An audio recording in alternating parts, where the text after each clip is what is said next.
শান্ত মধ্যপ্রাচ্য এখন জ্বলন্ত অগ্নিকুণ্ড। দশকের পর দশক ধরে চলা স্নায়ুযুদ্ধ রূপ নিয়েছে প্রলয়ঙ্কারী ধ্বংসলীলায়।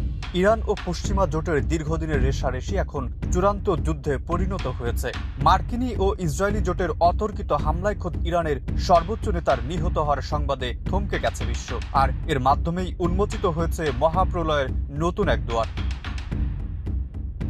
দেওয়ালে পিঠ থেকে গেছে তেহরানের। সর্বোচ্চ নেতার মৃত্যুতে শোকাচ্ছন্ন ইরান এখন মরিয়া। প্রতিশোধের আগুন স্লোগানে উত্তাল পারস্য উপসাগর। কোনো কূটনৈতিক ভাষা নয়, তেহরান এখন কথা বলছে ড্রোন আর ব্যালিস্টিক মিসাইলের ভাষায়।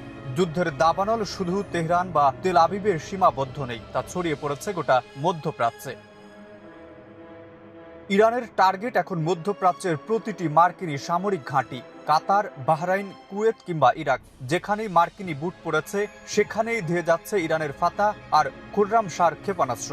একের পর এক ঘাঁটিতে আকাশচুম্বী আগুনের লেলিহান শিখা জানান দিচ্ছে তেহরান আজ সর্বাত্মক ধ্বংসের খেলায় মেতেছে।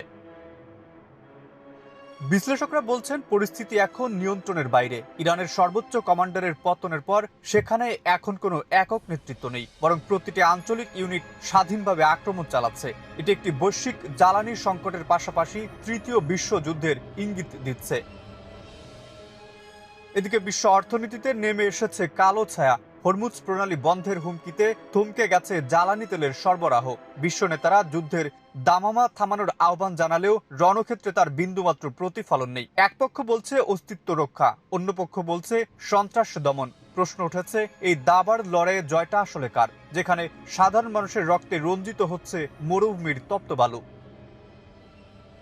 এই ধ্বংসযজ্ঞ শেষ কোথায়? মধ্যপ্রাচ্য কি তবে আধুনিক সভ্যতার কবরস্থানে পরিণত হতে চলেছে, নাকি ধ্বংসস্তূপ থেকে জন্ম নেবে নতুন কোনো মেরুকরণ? পুরো বিশ্ব এখন রুদ্ধশ্বাসে তাকিয়ে আছে রণক্ষেত্রের দিকে। মেহেদী হাসান, বাংলা নিউজ 24।